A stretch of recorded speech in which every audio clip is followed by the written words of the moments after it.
இதே மதுரையில் 100 இடங்களில் கொடியேற்றுவதென்று நானும் மதுரை முத்துவும் திட்டமிட்டு கொடியேற்றினோம்.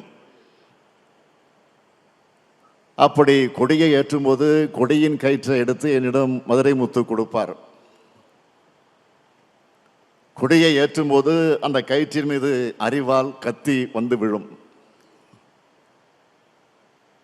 அதில் அந்த கயிறு அருந்து விழும்.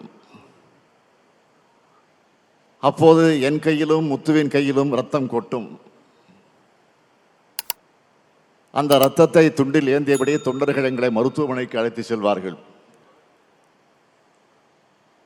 அத்துடன் கொடியேற்றக்கூடிய நிகழ்ச்சி முடிந்து விடாது. அடுத்த கொடியை ஏற்றுவோம். இப்படி அடுத்தடுத்து கொடிகளை ஏற்றிய காரணத்தால் தான் இன்று விண்முட்டை கழக கொடிகளை காண முடிகிறது என்று கலைஞர் பேசினார். அதுபோலதான் நானும் மதுரையில் கொடியேற்றி இருக்கிறேன். ஒருங்கிணைந்த மதுரை மாவட்டத்தினுடைய செயலாளராக இருந்த இங்கே அமர்ந்திருக்கக்கூடிய அண்ணன் பொன்முத்துராமலிங்கம் அவர்கள் என்னை மதுரைக்கு அழைச்சிட்டு வந்து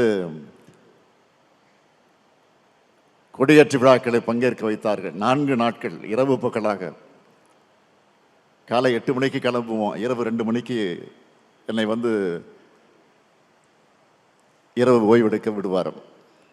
அதெல்லாம் நினைச்சு பார்க்கிறேன்.